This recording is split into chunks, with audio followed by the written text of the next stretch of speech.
Hey, good morning. Good morning. Good morning. As you can see, I'm in my vehicle. What in the world? Must be Christmas week. We're super busy.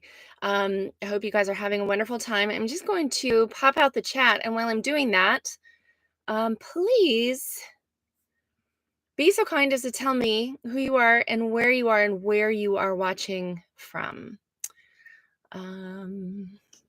All of a sudden, I can't see where to add the chat. Doesn't matter. Okay, good morning. I'm glad that you're here. Drop in for us who you are, where you are, and anything fun that you're doing for Christmas. I'm happy to see you guys, and I'm glad that you could. I'm glad you could make it. Hold on one second. Dashboard, excellent. It's just funny, like I can't. That's not it. All right. Well, for some reason I can't see the chat today. Who cares? All right. Good morning. I hope you're well. Merry Christmas. We're going to talk about a couple of things today, but mostly what I'm going to give you is 10 questions to prepare you for 2025. And they're really purpose-focused questions. Like, you know how you think, well, I don't really know what I'm doing, and I don't know what my life is about, and I don't know what I want my life to be about, etc. Okay, I'm going to give you 10 questions today that if you will spend some time answering them, you're going to get on track, right? And they're not fluff questions. We don't do fluff around here at Girl Catch Fire. I'm Erin from Girl Catch Fire, by the way. We help women get unstuck and on purpose at midlife. We don't do small talk around here. We only do big talk. And so I'm happy that you could make it here even on Christmas week. So these 10 questions that I want to give you, I'll show them to you. And 10 questions in midlife. And because I know we're going to go through them quickly and you need some time to sit with them, I have put a link to a PDF in the show notes. And so you can go there and click on that. And then when you've got a little bit of quiet time this week, if you have a little bit of quiet time this week, you can sit with these questions in your journal and maybe reflect a little bit. So that's the first thing. But you probably, if you've been paying attention, know that we're doing this new masterclass this week. It starts on Thursday, day after Christmas. It's called How to Launch Your Midlife Revolution. And the 10 questions are part of it. And here's what I mean by that. It's funny, the language that I'm using around this masterclass, around the way we're teaching now, it's kind of defiant, if I'm being honest. And I'm here for it. And the reason that I'm feeling a little bit of defiance is that I want to light a fire under you guys to basically stop being at war with yourselves. Some of you are so in your own way. You're so up in your own head.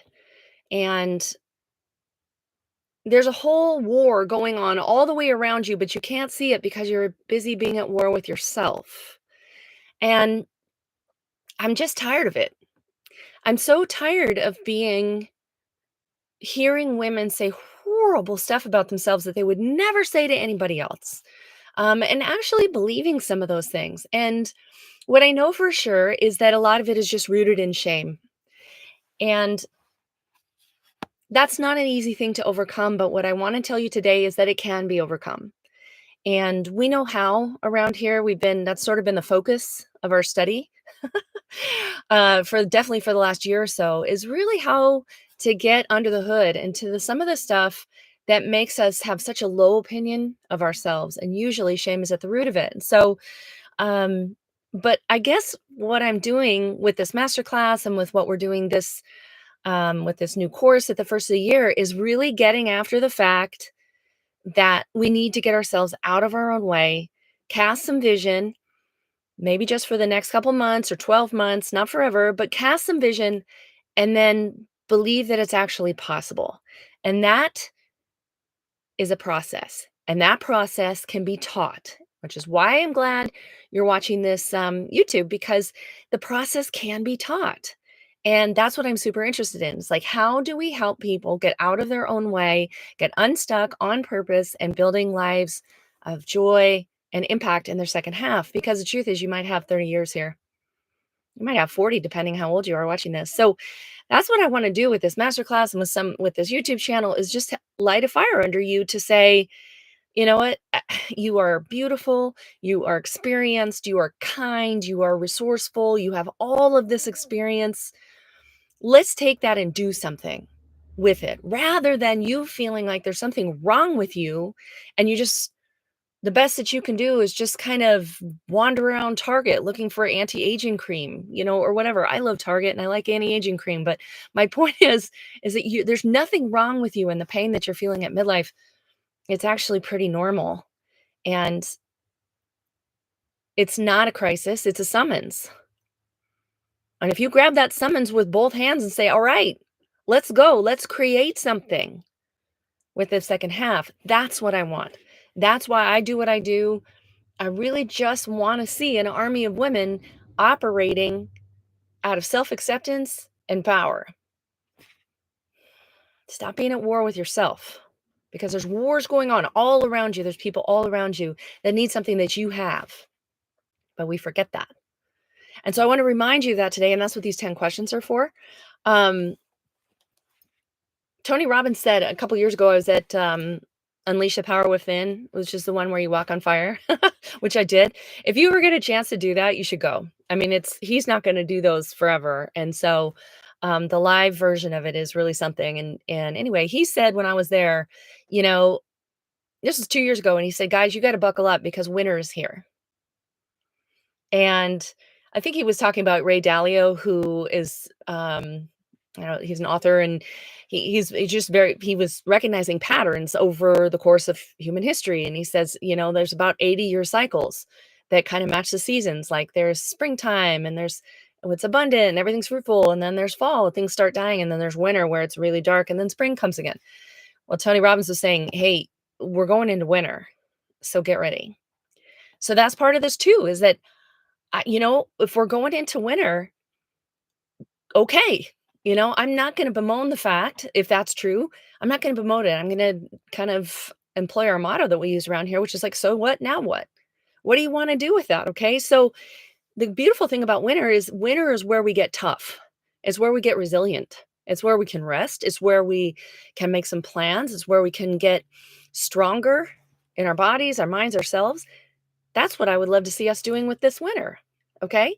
So, mental toughness, commitment, resilience, all of that stuff really is required if you're going to build something that's meaningful to you. You know why? Because maybe you don't know how to do it.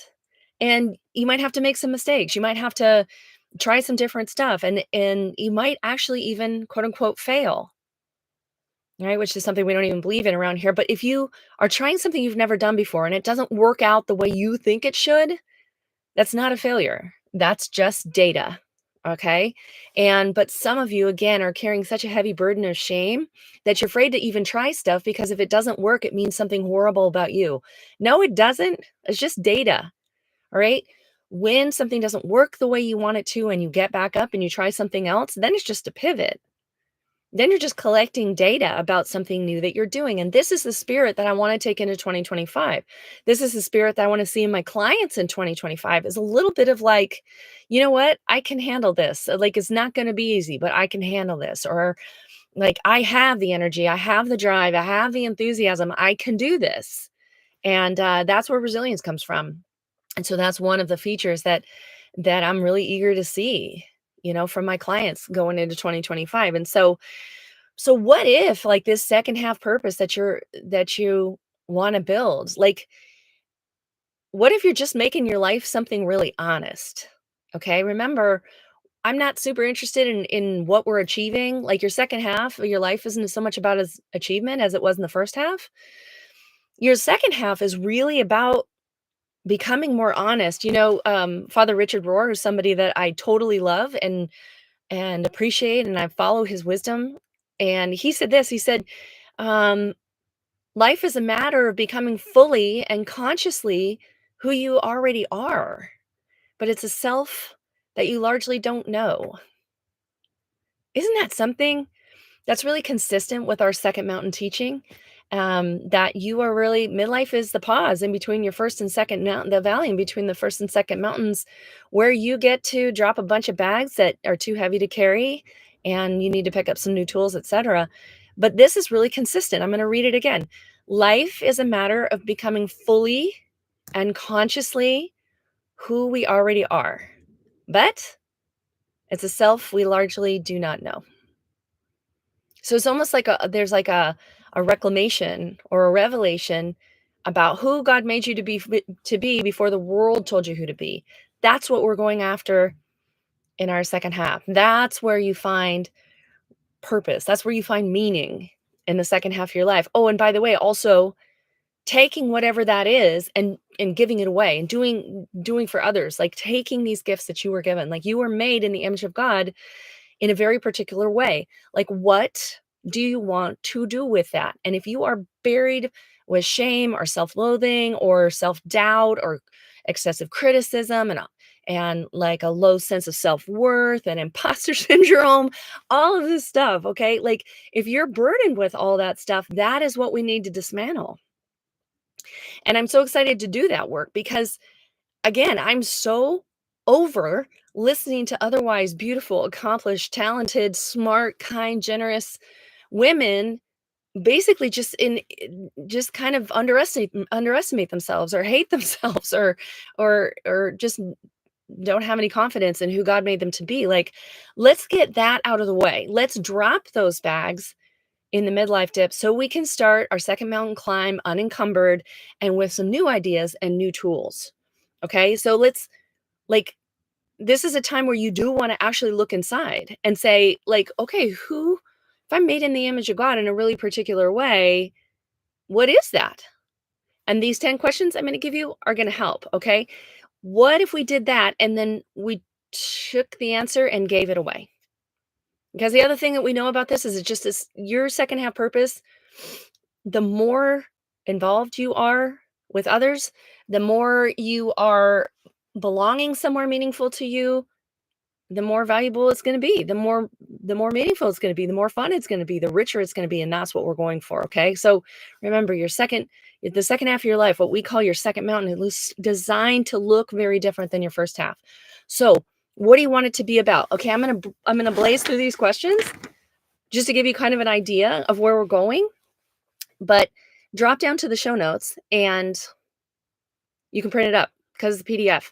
And also, if you are watching this before Christmas, before the end of the year, and you want to jump into this masterclass that we're doing, the link is down there as well. We're hosting, it's going to be about an hour long, and you can pick any of 4 nights. And the 26th, the 27th, the 30th of December, and January 2nd. So just go ahead and sign up for one of those nights, and we'd love to see you. Okay, you ready for some of these questions? Again, I'm just going to give you a couple of them, like a little sample, so you can get an idea of where we're going. Because honestly, guys, I'm not kidding. Like, I'm not messing around with this. I am so all in on going somewhere interesting and helping you do something with your life that feels meaningful and interesting to you that serves the people around you. Let's do that in 2025, shall we? Okay. Whoa. Okay. Calm down. Question, I'm talking to myself. Question number 1. What am I tolerating in my life right now that no longer serves me? Now, when I ask you these questions, doesn't mean like, I'm tolerating, don't answer the question like this. Like, I'm tolerating my marriage, period. No, no, no, no, no, no. What is it in your marriage that you're tolerating that's not serving you? And then I guess the ancillary question would be like, okay, what do you want to do about that? Like, I'm not asking you to be rash or like whatever. I'm asking you to be really thoughtful and break these questions apart when you've got a little bit of time. Okay. Second question, if fear wasn't a factor, what bold move would I make in 2025? Ooh, that's a good one, isn't it? I like that one. Here's one I like. Who do I need to forgive, including myself, to move forward? When's the last time you asked yourself that question? Who are you holding? Who's on the hook in your life? Right? Like, is it yourself? Okay, well, what do you want to do about that? You want to do, is that helping? Is that serving you? Probably not. All right. Um, what do I most want to contribute to the world and why does that matter? Ooh, that's a good one, isn't it? What energizes me and how can I do more of it? When I imagine myself at 80, what do I want to be proud of? That's such a good one. Imagine, you know, the celebration of your life, your funeral, like what are people saying? How do you want that to go? What does 80 look like for you? What's your 80th birthday? That's a great question. So it gives you a lot of perspective on what your life is a like finite, not going to be here forever, and that you have the opportunity to do something with it. How cool is that? Okay, what's the truth about myself I've been avoiding, and how can I embrace it? That's another good question. So, again, I'm going through these really fast, but I just want to give you an idea what's in here. Drop down into the show notes. I would put this in the chat, but for some reason I can't see the chat right now. I have no idea why. So go look in the show notes and you can grab the PDF from this. And right underneath that is the link to join the webinar. So I know I'm talking 100 miles an hour. I got a big, busy day. You probably do too. So we're going to end it there. I love you guys. Thanks for being here today for Monday Morning Mindset. And I hope you have a really, really Merry Christmas. And we will see you next week. I guess is that the first of the year? I'm not even sure. Anyway, we'll see you next Monday. Have a very, very Merry Christmas. Bye-bye.